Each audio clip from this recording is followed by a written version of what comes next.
All right, guys. So presentation. Okay, yesterday we talked a lot about qualifying, what qualifying looks like, how to qualify correctly. Now we're going to go into presentation. Now you shouldn't be jumping into this stuff without having qualified properly, as we talked about yesterday, and prospecting properly. Okay, so to make that crystal clear, this should be middle of the call, literally middle of the call. Okay. And the key to presentation is when you're qualifying, you should have found what's called a quote unquote hot button, or something that really would attract this person to this plan. Or when you're prospecting by asking the questions like, do you have Medicare and Medicaid? How much you get on your current card? Do you have chronic special needs plan so they can get a card for groceries and utilities? And also if they're healthy, like a Part B give back, lowering the cost of their COVID, whatever it is, right? You should already know their hot button at this point, okay? Because you should have already qualified and prospected well. If you've done that well, the presentation should be based on what they think is most important. Now, there is a list of things that CMS requires us to do, right? Which is premium, medical deductible, drug deductible, if I miss one, I'm sorry, max out of pocket, co-pays, primary care specialist, hospital cost, emergency room, I think ambulance is on there, and I always go over dental, vision, hearing. So it sounds like a lot, right? 12 things I have to go over. I don't want to overwhelm the client. I don't want to make them feel like I'm doing too much.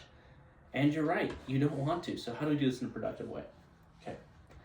I always start my presentation off with the same question.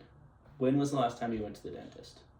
So what this does is it kicks their head into gear, thinking, okay, when was the last time I went to the dentist? I ask, okay, did you have to pay out of pocket for that or not? And most of the time I don't remember. I'm like, that's totally fine, because you should know their plan by now, right? So say with your plan you're getting, say, $1,000 in dental, so odds are you probably didn't have to pay for it. Just so you know, with this plan you're gonna get $2,500 worth of dental, or $500 if it's less, right? And depending on what their hot button is, if it's dental, that does matter, right? If I say when's the last time I went to the dentist, like, 6 months ago or 2 months ago, I remember the exact time. I'll say, okay, what did you get done? Dive deeper, ask the right questions, that way you know what's going on, right? Okay, so we got through dental, and some people are like, I don't care about dental, whatever it is, right? Now I go to vision. When was the last time you went to the eye doctor? 3 months ago, I got a new prescription, I got my new glasses. Okay, did you have to pay for those glasses out of pocket? Yeah, I did. How much did you have paying? Like $100. Yeah, I can see here your plan normally gives you $200 for glasses, but this one give you $300. Okay. Oh, really? An extra $100? Yeah. No, it's not that much. I totally get $100. This is not life changing, but anything we can save you, we're trying to save you, right? Always play it off like it's not that big of a deal. Don't try to like, yeah, $100, we could totally save that for you. And you know what? On top of that, just, yeah, man, I get it. $100 isn't a lot, but any little bit of savings we can get for you is what we're going for today, okay? Then just move on, right? And then I go to hearing aids. I'm like, hey, like how much do you need hearing aids, right? Just straight up, do you need them? Most people say, nope, I'm good. Then if they say no, I'm good, I just move on. Honestly, not that big of a deal. If they do, same thing as dental vision, just talk about the differences between the two plans. Sometimes it's better, sometimes it's worse. Just be honest. Don't lie, right? And then I go into copays, which, they're like, hey, when you go to your primary care doctor, do you usually see yourself paying a copay? I know the answer, but I want to see if they know. Like, no. Okay, yeah, so it looks like here it is $0 copay for your doctors. With your specialist, though, do you know how much you're paying at the moment? They might be like, I don't know, like $35, $50, I don't know, right? And well, on here it shows like if you were to stay in network, it would be $30, but if you go out of network, it's 50%.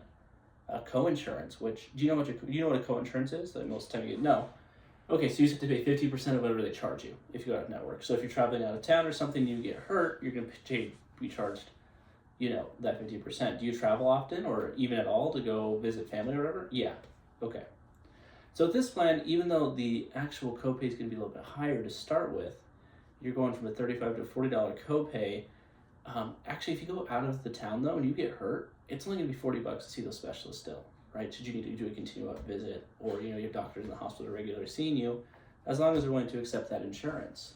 Do you see why that could be beneficial? It could save you thousands of dollars down the line. Like, oh yeah, no, I could totally see myself needing that. I'm like, okay, cool. If they travel out of state and they're on HMO, it's probably one of the easiest deals of your life, because at that point, it's a PPO, you're good. The next thing I go over is premium, which if you're doing a Medicare Advantage, which most of you probably are, it's going to be $0, right? Supplement, it's a wholly different thing, totally different presentation. I'll go over supplements another day. These are on Medicare Advantage because that's what most people I feel are doing these days. So premium will be $0. It looks like your medical deductible is going to be 0. Do you know what that means?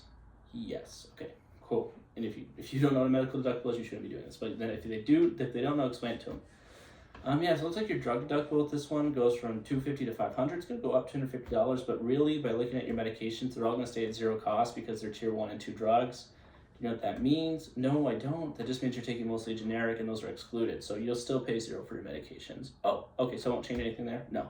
You'll still be paying the same amount, right? So you covered it, but you made sure that they understand you'll still be paying 0, because some people freak out when they hear the differences. And they'll say, okay, in the last year, did you have to go to the hospital at all? And, it's either yes or no. Like, how much did you end up paying for that? Okay, here's the difference in cost. Same thing as everything else, right? What I found is it will be lower cost for more days and higher cost for less days, okay? And on all honesty, what I say is it looks like it'll cost about the same if you have to go to the hospital. And truth be told, depending on how many days they're there, that's pretty honest. It's gonna make $100, maybe $200 difference. It should not be a deal breaker, okay? If you make it not a big deal, it will not be a big deal for them. If you make it a big deal, it will be a big deal for them. Just remember that. Everything you do is pretty nonchalant. Everything's not a big deal. I'm here to help you every step of the way. Any questions down the line, right? Okay, perfect. So, Mr. or Mrs. Customer, whatever it is, it looks like we can get you that card for $53 a month that you're not currently receiving. We can get you another $1,000 in dental, another $100 for glasses. I know hearing aids weren't that important to you. And then I'll always harp on the thing that's the thing. And I almost forgot that $53, it's not just for the counter, it's also for groceries. Okay, whatever you need it for. Oh, really? Yeah, perfect. Do you think those benefits could help you out? That is such a key question there, because what that's saying is, basically, do I have your permission to proceed, right? But do you think these benefits realistically help you? Because if they say no, then I know I have more work to do. I have to go back into the presentation. I'll usually ask we can talk about overcoming objections tomorrow. It means I didn't do a good enough job prospecting or qualifying usually, okay? Or I didn't ask good questions to the presentation to make sure I was getting the information across the way they needed to, okay? So to basically summarize the presentation, everything that's on that list, just ask 1 or 2 questions about, be quick with it, obviously do a good job, and make sure that you're saying these things the way you're supposed to. Sometimes I miss things, I'm not a perfect agent. No agent's supposed to be perfect. And sometimes I skip 1 or 2 because they're just hey, I don't have a lot of time, I gotta get through this. I go through it quick, right? Whatever. Sometimes they're I'm so down to sign up, so I just go, by the way, dental's gonna be this, vision's gonna be this, hearing's gonna be this, by the way, copay's gonna be this, hospital's gonna be this, here's your premium, boom. I go through it that fast because they're ready to go. So just gauge the person where they're at and move forward accordingly. When you present, if you ask the right questions, I promise you, and this is the one thing that I see a lot of issues with, if you're asking the right questions and making sure you're focused on the right things with the client, overcoming objections, which will be the next step that we're going to go over, will be super easy for you. However, if you are not presenting well, you are not qualifying well, and you are not prospecting well, you are not going to sell anything. Because those 3 steps, I can't rate one above the other, because really, all 3 of them are equally important to the close. If you do these 3 steps properly, okay, what we've been over as of today, I guarantee you will see almost no resistance when enrolling. Almost none. Okay, I can't say none because even I get some.